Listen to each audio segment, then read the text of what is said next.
everyone, I am Carla Mandel, your School of Business Seed Officer for Experiential Learning.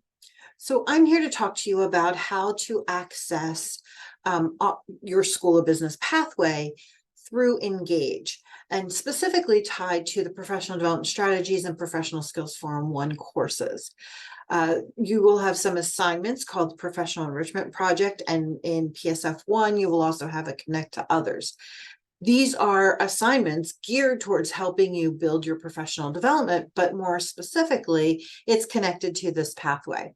So I'm going to share a little bit more about that in this video, and you're always welcome to schedule a meeting with me to explain more one-on-one. As you can see here on my screen, I have, this is part of a flyer. You'll see some of this in your class, but we have 5 key pillars as part of the School of Business pathway: the Engaged Raptors, the Career and Professional Development path, and then we also have Business Acumen, Global and Cultural Perspective, and Societal Impact. Each of these pillars contain a series of items for you to complete. Some are required and some are optional. And that optional component is how you can personalize your professional development. And we're going to go into that in just a moment, but I wanted to share, the overarching look at this. Okay, so let me get rid of that. And so here I am currently logged into Engage. Engage.camden.rutgers.edu is the website. You also can access this through the campus app. So there's a whole, and I'm going to share a little bit more about what Engage is and then go into the details of the pathway. But Engage is our campus platform where all of our campus events are posted. So right now, as you can see here on my screen, this is just showing up some of the events that are coming up this week. And then I can click here to view more events. After you start logging in and using the Engage app more often, you're going to get recommended events. Okay, but if ever you want to just check out what events are happening, you can go up here to this circle and then click on, go over here and click on this and click on events. I went backwards here. So if you go to events, it'll refresh and it will give you a search. So if you want to search for something just this weekend, or if you only want to see things that are online, you would click that. And we're starting to build out the platform for this upcoming fall semester. So I just wanted to let you know that right now, the Small Business Think Tank is just one of the ones that we've gotten posted.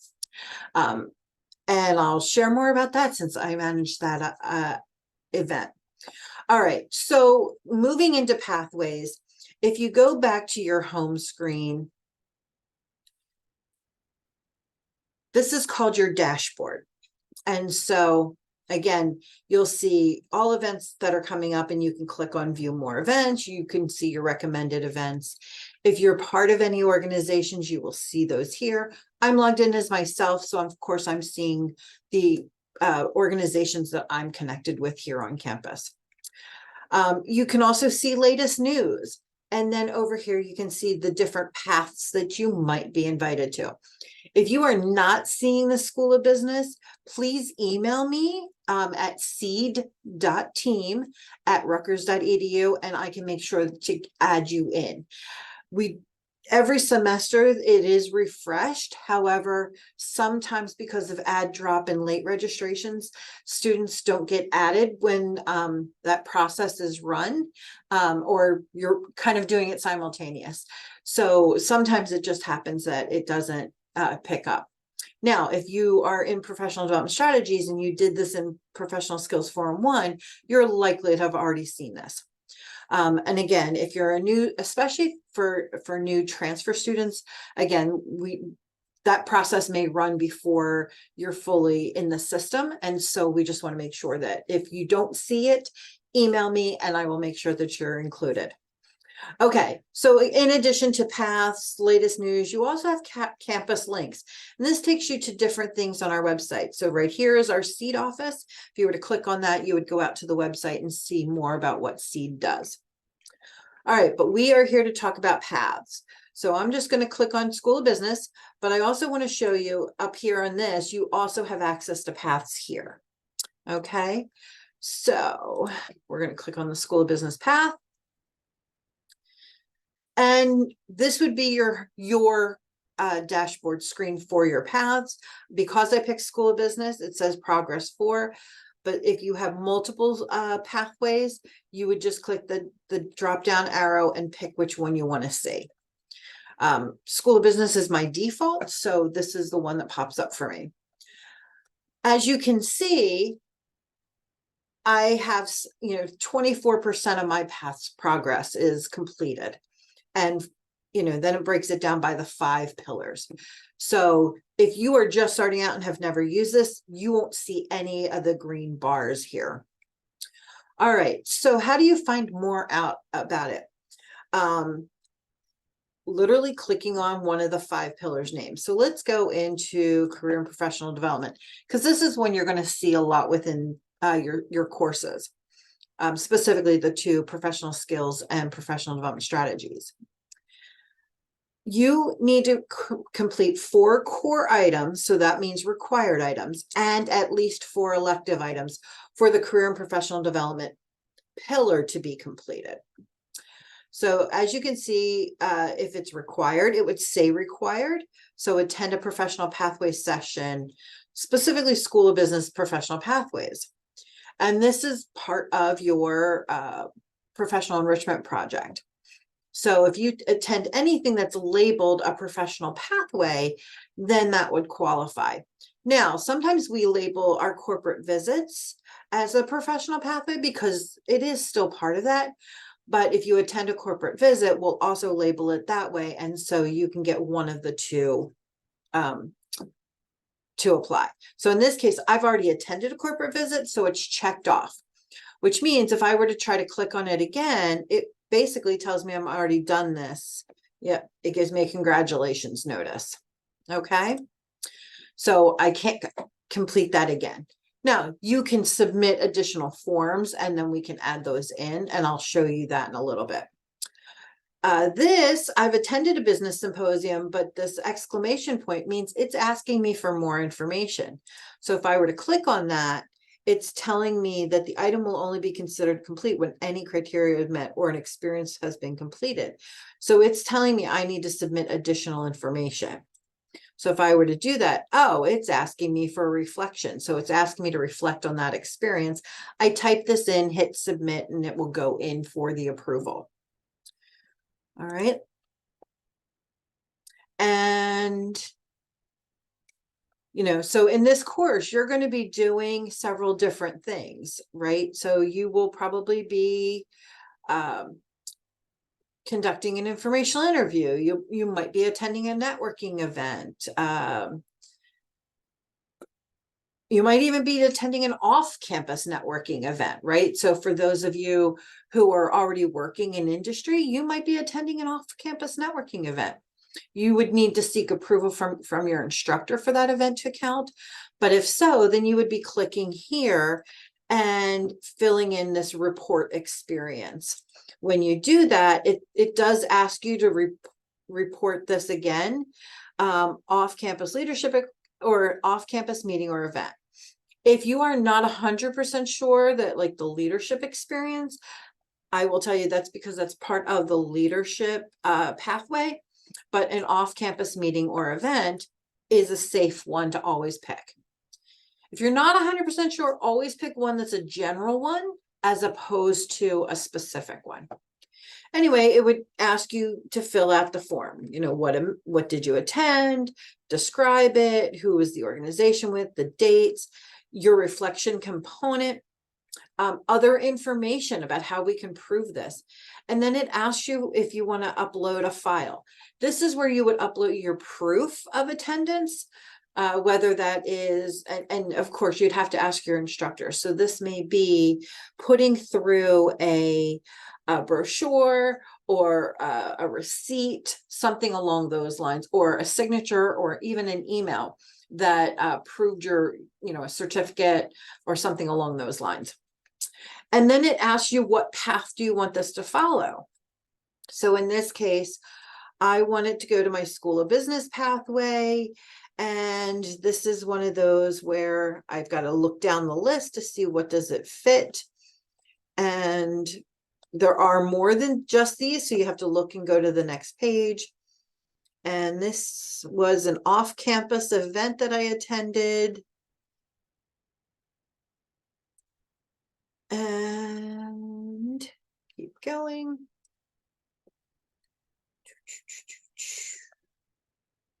So sometimes it just takes a little bit of thought of what you're trying to do.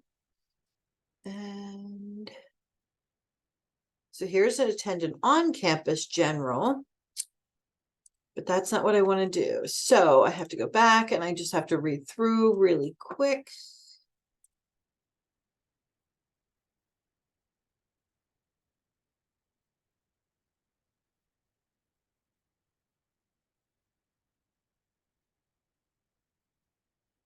And again, there are certain things that you might want to, I forgot to pick that. That is why. Okay, so now I've streamlined it. So see, when you pillars and domains are the same thing. And so I'm just going to say I attended a networking event. Okay. So once I do that, and then it's going to ask me, did I attend an office? So I just want to get rid of the one that doesn't qualify, right? So I attended an off-campus networking. But by choosing those, it allows you to hone in on specifically what are you doing. Okay, so once I would finish all of that, I'd hit submit, and then it would go in for approval. And I can tell you, I'm the one approving it. So if ever you have question, please feel free to reach out. All right, so let me back out of this since I'm not actually submitting. Okay, so again, you would just go through and pick the ones that you need to do. In PDS, you're going to be doing an informational interview. You are going to be completing a LinkedIn learning module. So some of the required were built into that. You can have your resume critiqued by the seat office. You can also have your resume critiqued by the Career Center. If you're serving as an e-board member, right? So of a student organization, you want to take care of this. If you're serving as a peer mentor, you'd want to click on, you'd want to submit these forms. So they're all different forms. You will have to have proof of all of them. And so, keep in mind that you want to make sure that you're able to fill out the form and submit that proof. Okay, so let me, and the same thing, if you go into Engaged Raptors, you're going to see that you have to have 5 core items and at least 4 electives. So that's 9 items. But again, some of them you're already doing. PSF1, you're going to be asked to meet with your academic advisor. You all have the option of meeting with a seat officer to discuss your career plan or internships or scholarships or, a whole host of things, mentorship. PSF1, you're also going to be doing a grad plan with your academic advisor. So in this case, you can connect 2 of those for that assignment. In PDS, you're going to be doing your handshake profile, right? If you attend a faculty student mixer or something called Business Unplugged, you will be able to, connect that one. If you are if you've got a job offer or you got accepted into grad school, you might want to submit that. There's things about internships, completing an internship. So whether you do that for academic credit or not, there's an item for you to submit that information. Okay, so while this looks fairly easy, it's just making sure that you have those items. I do deny some things if I feel like it's not even part of the right pillar or it's not the right item that matches what you submitted. And I'll send a quick denial saying, please resubmit under a certain thing. And then you'll get that and then you just resubmit and then, it would get approved. All right, so that's how to use it. But one of the things, your instructor is going to be looking for a specific printout. If you go here to this print view, you're going to get what's called an experiential learning transcript. This is everything I've done. So you can see that it's already got my bars showing my progress. And then it lists everything I've done by each pillar. So my engaged raptors, my global cultural experience. Notice that attend a corporate visit appears under two different things. So I only went to one event, but it's qualifying for two different pillars. Okay. In one case, it might be a mandatory. In one case, it might be an optional, or sometimes it's filling an optional for two different paths. So again, you're filling that out. Now, if you had written a specific reflection, like when you submitted the form and it asked for a reflection, that reflection would also appear here.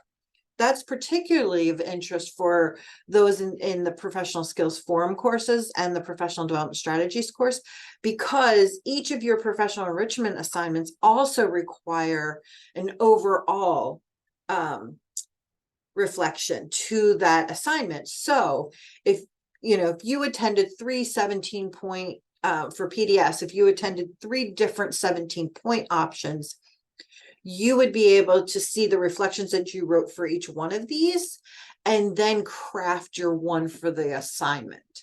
And then you're attaching this as proof, because this is your proof that you attended all of those, because this has to go through an approval process.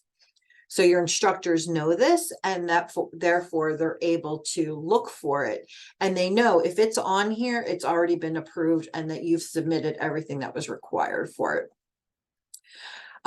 The other way things get put onto this, other than you filling out a form, is if you go to an event and they're asking you to scan a QR code, or they're asking you to swipe in the attendance, then they are having it go automatically into this. So in that case, you would just, ask them to just say, hey, is this going into Engage for attendance purposes? And then if they say yes, then it will do that. If they say no, like for example, Career Center, they also have a different platform called Handshake that they use. And so if it's tracking it on Handshake, then you would just need to say, how can I show proof that I attended this event? And then they would either be able to, they would tell you, oh, go to this screen in Handshake, or, we'll send you an email, thanking you for attending. Okay. So you just want to make sure that you're covering your bases when you go. Also, sometimes like at an event, especially if it's an online Zoom event, and you're not getting those swipe ins and things, you can screenshot you and the speaker or the event title. And that shows that you were at least in attendance. The other thing you would prefer to do is to make sure that you are showing, that proof of attendance from how long you were there, because this isn't a check-in, check-out. You want to make sure that you're engaging in this, because the whole purpose of professional development is to engage and learn something new or build on existing skills. And so once you're done that, you would just hit, once you've reviewed this and it's showing everything you wanted to show. Now, again, it won't show up until it's approved. So you need to submit and wait 24 to 48 hours. I do check regularly for any that need to be approved. Then you would just hit print. And then your typical print screen would come up. It would load the preview. You would pick where you're wanting to print, and then you would just hit print. And then you can save it. You can print it as an Adobe or a PDF. And therefore you would automatically be able to save it and then upload it into Canvas for your assignment. Okay, I'm going to stop sharing my screen. And then again, please, if you have any questions, feel free to reach out to me at seed.team@rutgers.edu. Have a great one.